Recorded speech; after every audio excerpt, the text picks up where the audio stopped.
The 2022 NFL season is officially a week behind us already, and all eyes are pointed on the 2023 offseason. An offseason that looks like it could be one of the busier ones, even in recent memory, with all the quarterback moves that could go down. So, we're going to go over my 10 favorite storylines for this offseason. Um, you could make the arguments that there are some others that belong on this list, but these are just the 10 that, to me personally, I find the most compelling, not only in 2023, but even they could even impact years down the road, 2024, 2025, and even into the future. So, we're going to go over those today for episode 3 of Into the Fryer. But before we do that, I've got two housekeeping things. First off, this is a solo pod, so if you are only tuning in because I have friends that are a lot smarter than I am, I'm sorry, you're just gonna have to deal with me this week, unfortunately, by myself. Sorry if that disappoints you. Number two, maybe some of you have already figured this one out, but for the first time ever, if you want a podcast that isn't an audio exclusive, this is also going to be posted on the Takes from the Couch YouTube feed. So you can go over there, check it out, hit the subscribe button. And I think that's the way we're going to do this from now on, as long as I can get everything edited in time alongside the rest of my work schedule. But yeah, I think that's about it. Let's get into the NFL storylines. All right, 10 NFL storylines for the 2023 offseason. To get things started, I think we have to talk about Derek Carr. He's number one for me. He's a guy, obviously, the Raiders tried to trade him with the New Orleans Saints, and the Carolina Panthers also had some connections in there too. Ultimately, the two sides couldn't reach a deal. So before the $40 million of his contract became guaranteed, the Raiders decided to release him.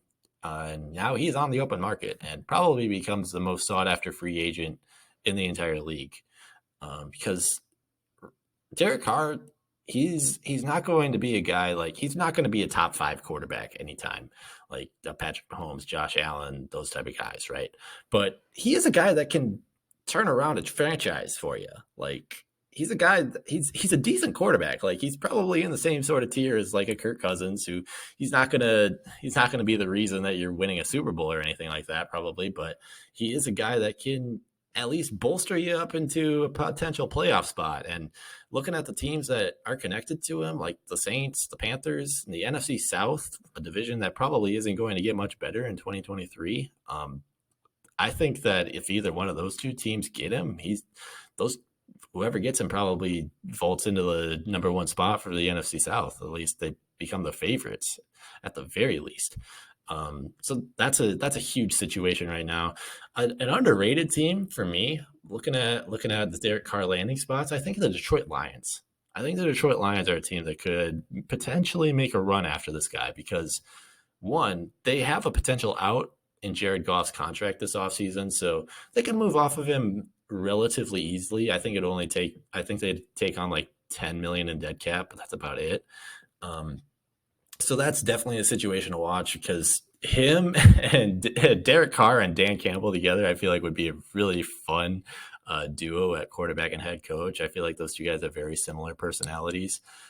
So that's definitely an underrated team to keep an eye on that I feel like not a lot of people are talking about right now. And again, with the Lions, I mean, they've got offensive pieces out the wazoo right now with DeAndre Swift at running back, a couple of stud wide receivers, and Amon-Ra St. Brown. And if Jameson Williams can find playing time next season, he's probably going to be up there as well. He was one of my favorite wide receivers coming out of the 2022 draft. If he hadn't gotten hurt, I think he would have been up there in the Rookie of the Year conversations. But either way, you plug Derek Carr into that offense, he's an instant upgrade over Jared Goff. As good as Jared Goff was in 2022, I still think Derek Carr is a better quarterback at this point in his career. I think that there's a real world where if the Lions land Derek Carr, they might be the favorites to win the NFC North because Minnesota running it back with Kirk Cousins, but they've got a first place schedule next year, so their schedule gets a lot tougher than it was in 2022. And the Packers, if they move off of Aaron Rodgers and go to Jordan Love, I mean, we're going to talk about that in a little bit later, but who knows what happens there. And then the Bears are probably still at least a year away from truly competing for a playoff spot. So Derek Carr, He's the top storyline in the NFL right now in my mind. Number two, I'm gonna sort of stick in the NFC North here. I guess we ended the Derek Carr situation talking about the NFC North, so we're gonna stay in the NFC North. What do the Chicago Bears do with the number one overall pick? This could get very interesting. Obviously, I think what they're really looking at is finding a way to trade down while still being in a situation where they can draft one of those top guys in the draft, Will Anderson out of Alabama or Jalen Carter out of Georgia, those two defensive linemen, those two pass rushers. If I made a big board right now, I think those two guys would definitely be at the top. Probably flip flop wherever you want, one or the other. I think I'd make the argument for Jalen Carter over Will Anderson just because an interior rusher like him is harder to come by than a true edge like Will Anderson is. So I think I'd place a little bit more value on Jalen Carter, but both are outstanding players. Like, these are two guys that could potentially be all pros when it's all said and done. So I think the Bears are definitely trying to find a way where they can acquire more draft capital while also being in a position to pick one of those two players. So how does that actually happen? I think one, you could look at a trade with the Houston Texans down to number 2. Why would the Houston Texans trade with the Bears when it seems fairly obvious that they're going to draft a defensive player, one of those two defensive linemen? I think the most obvious reason would be to avoid the Indianapolis Colts jumping them, who are probably, those two teams, Houston and Indy, are probably looking at the same quarterback prospects right now that they'd want to draft in April. So if the Colts ended up jumping Houston and taking their quarterback, then division rival getting the guy that you wanted, that would sting. So I think Houston would do absolutely everything in their power to make sure that doesn't happen. So that's how I think that could happen. But the Bears, they could also trade with teams like, let's say, the Las Vegas Raiders, who don't have Derek Carr anymore, and they might not land one of these veteran guys either. So they're probably looking at drafting a quarterback, and maybe they want to move up. Or even the Carolina Panthers. I don't think Matt Corral is necessarily the guy that Carolina wants to roll with into the future. Maybe he is. They traded up in the 3rd round to get him, which is I think that flies under the radar a little bit. So they definitely have placed some value on Matt Corral as a quarterback, but maybe their thoughts of him have changed over the past, or what is it now, 10, 11 months at this point. But we'll see what happens there. But I think all 4 of those teams, Houston, Indy, Las Vegas, and Carolina, could absolutely be in the market for a quarterback in the draft. And they could be potential trade partners with the Bears. And then another thing with the Bears, I do think there are some weird rumors floating around that maybe the Bears would trade Justin Fields. I don't see that happening.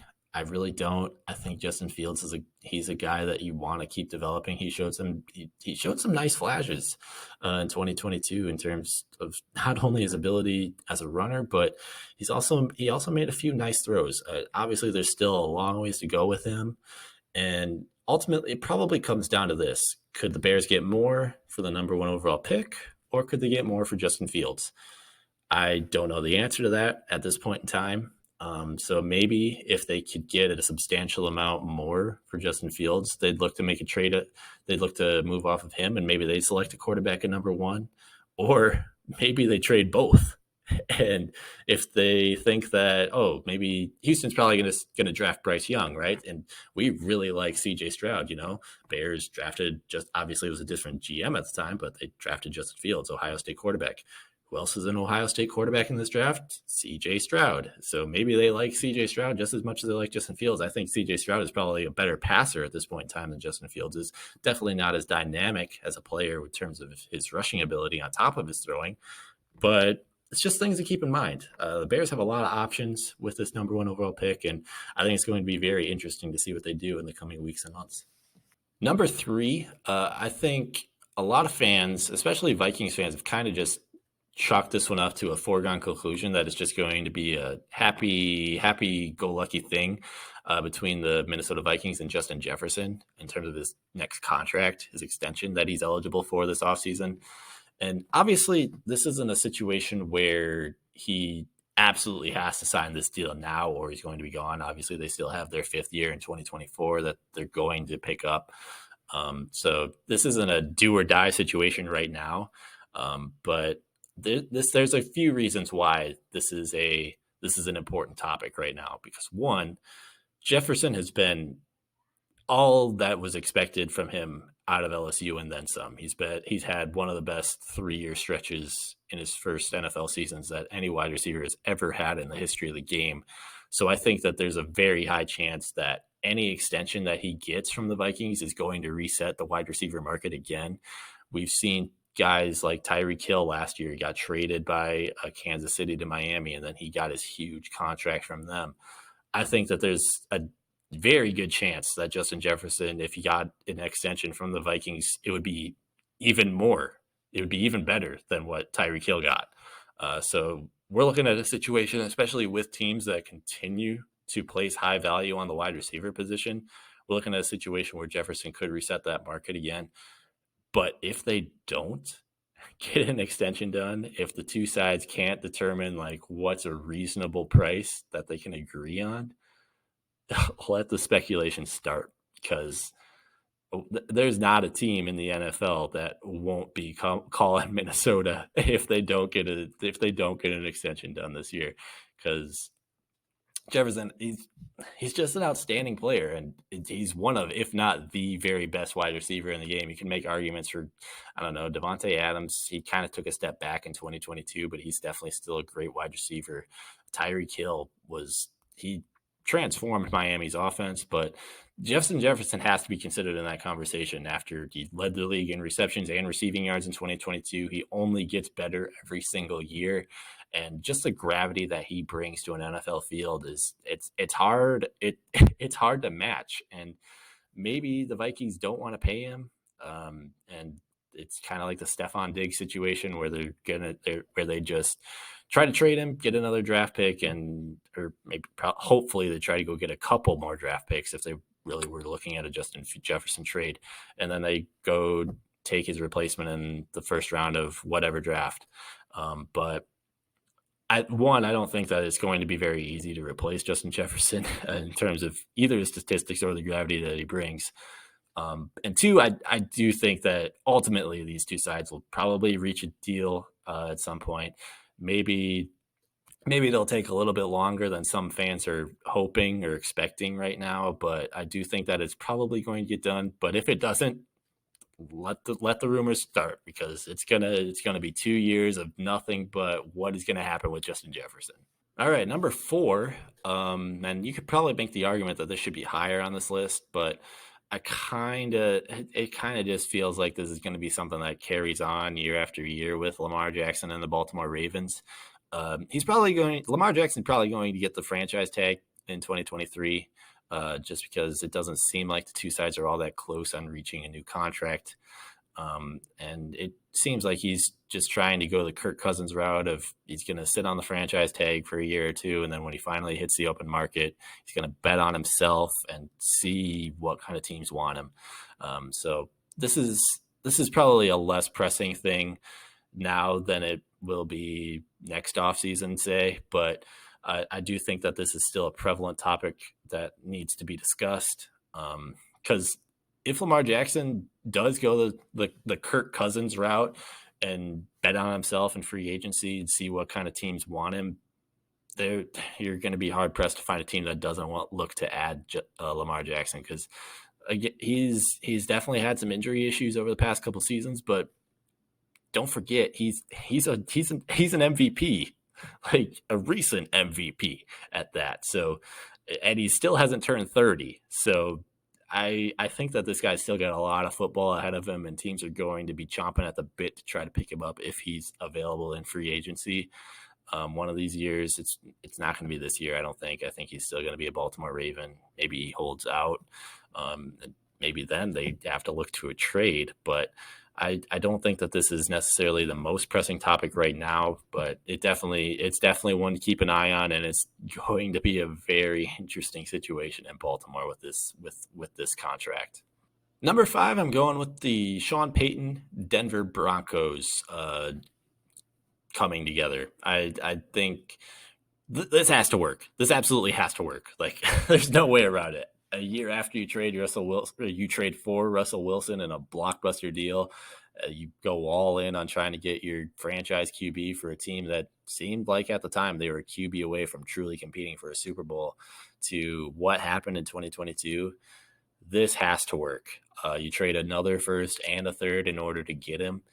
Um, and obviously the Nathaniel Hackett thing in 2022 didn't work either. So it it's it's fair. It has to work. Like all of Denver's future rides on this union working, and I think it ultimately will, because it seems like Russell Wilson is the type of guy that Sean Payton has wanted to coach his entire coaching career. Looking at the years after Drew Brees, where he loved him some Taysom Hill, man. He loved Taysom Hill. So I think that Russell Wilson is like the ideal Taysom Hill for Sean Payton, I guess, where he's a mobile guy. He also he can sling the ball, dude. And Taysom Hill was not that great in terms of throwing the ball, and it ultimately didn't exactly work out with him as a quarterback for the Saints, especially this year.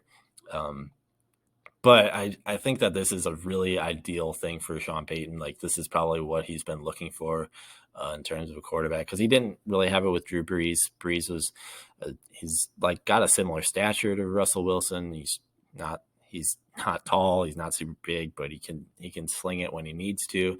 But Wilson adds the dynamic of he can also run, and that opens the door to so many different things as a coach in terms of play calling. And I think this should be a fun year in Denver. It looks like it's going to be a fun year in Denver, but if it's not, then man, the Broncos really went all in on this, and it's just all for nothing. So yeah, Sean Payton in Denver is going to be an interesting thing. How does he build the roster? What does he look like with Russell Wilson? Definitely something to follow. Number 6, I'm going with the evergreen topic of Aaron Rodgers. It seems like there's something going on with this dude every single offseason nowadays. Ever since the Packers drafted Jordan Love in the first round of the 2020 draft, traded up to draft Jordan Love, mind you, too. So yeah, apparently he's going on his isolation retreat this week, where he's just going to sit in a dark room for a week and just ponder his thoughts and probably do a lot of drugs. So yeah, and then apparently that's going to help him decide what he wants to do in 2023, whether it's retiring, playing in the Packers, or playing for another team. And yeah, apparently that decision is probably going to be coming soon, if he's actually doing his isolation retreat now, which he might be. I don't know exactly what his timetable was for that, but either way, it's a topic that we have to follow in the NFL, because wherever Aaron Rodgers goes, that team's going to have a lot of pressure on them. The Packers over the past few years have been Super Bowl or bust types of teams, and 2022 was just an absolutely horrible year for them in terms of success. It was just a complete failure all around by missing the playoffs and losing to the Detroit Lions at home to miss the playoffs. That probably burned a little bit extra. But yeah, where does Aaron Rodgers go? Does he stay in Green Bay? And if he does stay in Green Bay, then the Packers have absolutely no idea what Jordan Love brings to the table, because they're basically going to be going through his entire rookie contract without any certainty of whether or not he can be a true starting quarterback in the NFL. After moving some picks in order to draft him, he's now just been sitting on the bench for most of his career. So if Rodgers is still around, that's something that we have to keep in mind. And then if he goes, where does he go? Honestly, it feels like there's not a lot of teams that could really go and get Aaron Rodgers right now, or at least afford to bring him in. So the options might be limited.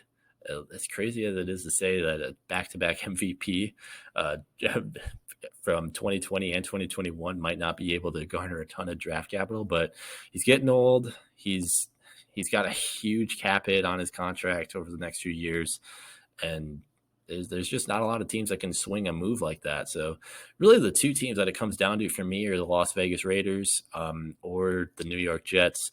Obviously, the Jets are the funniest option because of the Brett Favre connection there.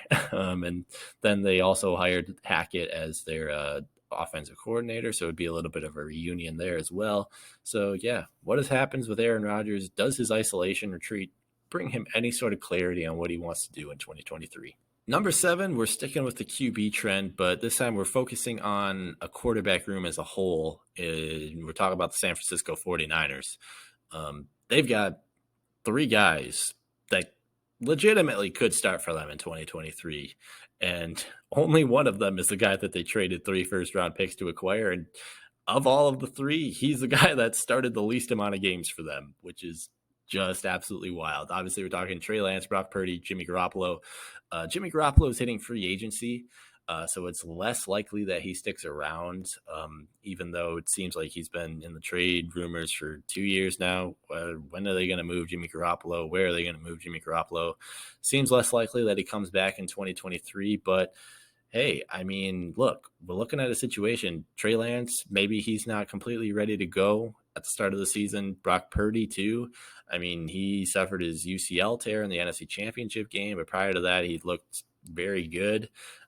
But maybe he's not ready to go at the start of the regular season either. So if, let's say, the Raiders swing a trade and they get Aaron Rodgers and then Derek Carr signs with the Jets or something like that, and it just the options don't open up for Jimmy Garoppolo to get a starting job, could the 49ers swing another 1-year contract his way and just bring him back, even if it's just for the first few weeks of the season until Trey Lance or Brock Purdy is ready to go? I wouldn't rule it out. I don't think we can rule it out because he's proven that he can win with this team. He's taken them to a Super Bowl in recent years. And if they don't have any other options, then why not run with the guy that you know can win with you? But then again, the 49ers have proven that they can win with just about anybody at quarterback. So maybe it's not that big of a deal, and maybe they'll just run it back with whoever. Maybe they'll sign, like, I don't know, Josh Dobbs or something, and he started some games in Tennessee. He started the playoff game for them. So maybe they bring him in and run him at quarterback for a few weeks if they absolutely have to. But yeah, this whole situation in San Francisco is it's going to be a fascinating thing to watch. Even probably not even just this year. Like, we're looking at maybe Trey Lance and Brock Purdy fighting for a starting job for a couple of years at this point. So I don't know. I think ultimately Trey Lance probably is the guy that they want because he kind of has to be unless they trade him, because they just gave up so much draft capital in order to bring him in. But there's 3 guys. There's legitimately 3 guys that could play starting quarterback for them on any given week, and they've proven that they can win with those 3 guys. So I wouldn't rule anything out with the San Francisco 49ers at this point. Number 8, we're going back to the NFL draft. I think outside of the Chicago Bears and what they do with the number 1 overall pick, one of the more intriguing picks in this first round of the draft belongs to the Philadelphia Eagles at number 10. Yeah, the Philadelphia Eagles, the team that made the Super Bowl representing the NFC, has a top 10 pick in the 2023 draft, which is just crazy. Honestly, they don't have any needs on this roster either, like not immediate pressing needs, especially on the defensive side of the ball, which is probably going to be where a lot of the first round picks go to, is the defenders, because there's just so many quality guys in this draft at those positions on that side of the ball. But Philly could go in a number of different ways. Maybe they look to trade down. There's I don't know how much I believe it, but there's still some talk of them potentially drafting another quarterback with that pick, which, I mean, it sounds crazy considering Jalen Hurts played at an MVP level for most of the season. But it kind of follows the same sort of timeline as Carson Wentz. He wins an MVP, basically takes him to a Super Bowl. Obviously, Nick Foles finished that season, but then he takes a step back, and then they draft Jalen Hurts in the second round, and now they have another flyer pick that they can really do whatever they want with. And there's a few guys that are intriguing options at quarterback. If Anthony Richardson escapes past those first 9 picks, maybe they look at taking a stab at him. I don't think that they'll do that. I think that Jalen Hurts has proven that he deserves a contract with them for the long term. We're looking at, we've still got a few years left on Jalen Hurts' rookie deal. So this is a little bit of a premature topic in terms of them finding his replacement already. But you can't really rule it out either. Ultimately, I do think that they'll probably just go corner, which is probably the least exciting of all the options. But there are some really good corners in this draft, and they probably need to replace James Bradbury. So I'd look at Christian Gonzalez out of Oregon, probably a guy that they could go after. Maybe Clay Ringo out of Georgia as well. Two of the better corners in this draft. There's a few other guys out there as well that they could pick up, but ultimately, I think they go corner or some other defensive position, just because there are, like I said, there's a ton of them out there. But there are some interesting directions that they could go with this pick as well. Number 9, a topic that I feel like is getting virtually no coverage at all, which I guess is understandable considering the player. We haven't really seen much of him in the past 2 seasons, but Michael Thomas.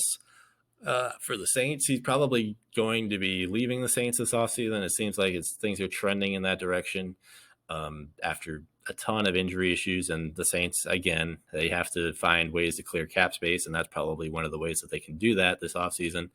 But when he's healthy, Michael Thomas is still one of the best wide receivers in the league. Like, you're not going to convince me otherwise. The guy that broke the receptions record just 3 years ago, yeah, that's the guy that the Saints could be getting rid of. And obviously health plays a huge part in that. But if he does hit the open market and a team can go get him on a cheap contract, like if he stays healthy, this is a legitimate top 10, if not top 5 wide receiver in the NFL that any team could potentially go and pick up for, I don't know, $5-10 million at the most.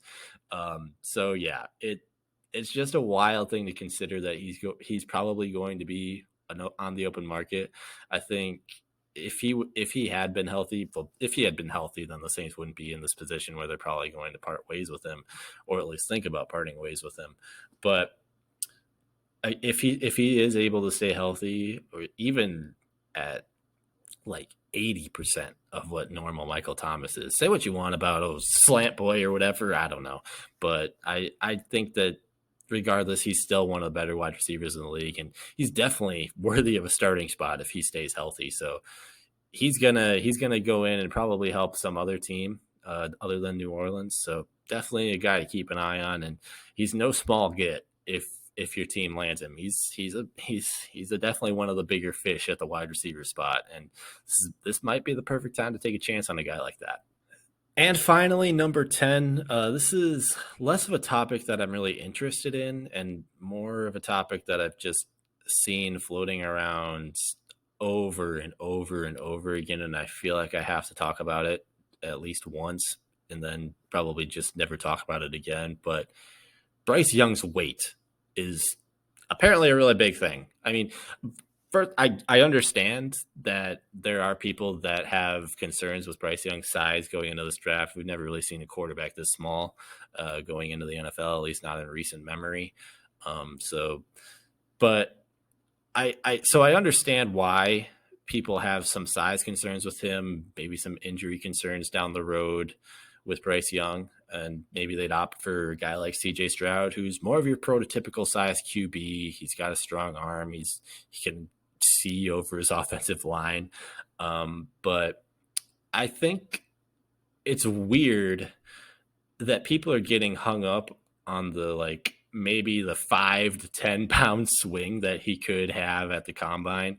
Like I saw, I don't even remember where I saw it, but there was some guy on ESPN talking about like, oh yeah, if Bryce Young measures in at this weight at the combine, then yeah, he's probably my QB1. But if he doesn't measure in at this weight, then he's probably below some of the other guys in this class. And it's like, I don't understand that. I don't understand that at all. And it seems like a topic that has been going on with a lot of people. It's in a lot of people's minds right now. So I want to take you through it. One, Bryce Young's camp has basically said that they're trying to put on more weight for this combine with him. They're trying to get him up into that 200-pound range, So I one because of that, I don't think that if that's the case that they're trying to put on extra weight in this short amount of time, like 8-9 weeks between the end of the college football season and the combine, you're probably not going to see him do many of the other drills at the combine. And if he does, it's probably going to be a little bit slower than what we're used to from Bryce Young. And two, it's almost certainly whatever he weighs in at the combine, if the emphasis is on putting more weight on Bryce Young for this combine, I can almost guarantee you that is not the same weight that he's going to be playing at in week 1 of the NFL season. And the fact that people are so hung up on whether he weighs 185 pounds, 190 pounds, or 195, 200, it's insane to me. It makes absolutely no sense. Like I have size concerns with Bryce Young myself. I think that there is definitely a concern that he could take a couple hits and be done. Like it's no small thing that guys literally twice his size are going to be bearing down on him in the pocket. And if they lay one big hit on him, then that might just be how it ends. And that's the unfortunate reality with a violent game like football. But one, I think we need to give Bryce Young as a quarterback prospect a little bit more credit than just whether he weighs 185 pounds or 195 pounds. Like, he does so much as a quarterback that I think his draft stock should be based on a little bit more than just what number he puts on the scale next week, or what the combine's in a couple of weeks. But I think he does so much more as a quarterback for Alabama. He's mobile. He has a strong arm, not the strongest arm, but he can still move the ball. And he just has that it factor about him, where he's a winner. And it's hard to find guys like that. And this is just the latest example to me of the NFL scouting combine being one of the sillier things that we pay attention to on an annual basis. Obviously, like, from a team standpoint, the combine is a very important process because you finally really get to meet some of these prospects that you haven't gotten to talk to yet. You get to go through interviews and you learn about them in terms of how they handle themselves, stuff like that. But from the part that as fans we see from this week, it's really just guys running around in shorts. Like, it's not real football. None of it has ever been real football. And I don't know. Let me tell you, you might be shocked to hear this, but guess what? If a guy looks fast on his game tape, he's probably going to run a fast 40-yard dash. And if he doesn't look fast, he's probably not going to run a fast 40-yard dash. There's exceptions to the rule, obviously. Like, Chris Olave definitely improved his draft stock with his performance at the combine. I don't think a lot of people expected him to run as fast as he did, do as well as he did in some of the other drills as well. And that lifted his draft stock to where the Saints traded up to go get him. But saying Bryce Young's draft stock as a quarterback relies on him weighing such and such weight compared to another weight that's like 10 pounds lighter, like, what are we doing here? What are we doing? At the end of the day, like I said, it's probably not going to be the weight that he plays at, whatever he measures in at, if they're actually putting an emphasis on his weight. And two, he does so much more as a quarterback prospect that we need to give him a little bit more respect than, does he weigh enough? Like, come on. All right, and there you have it. That is my 10 favorite NFL storylines of the offseason. Definitely QB heavy, but comes with the territory when you're in the NFL in an offseason like we have, where there are going to be a lot of guys moving teams, playing in different uniforms in 2023 than what we saw in 2022. So yeah, a little bit of a shorter one today as well. Hopefully you guys enjoyed it anyway. And yeah, we'll talk at you next week.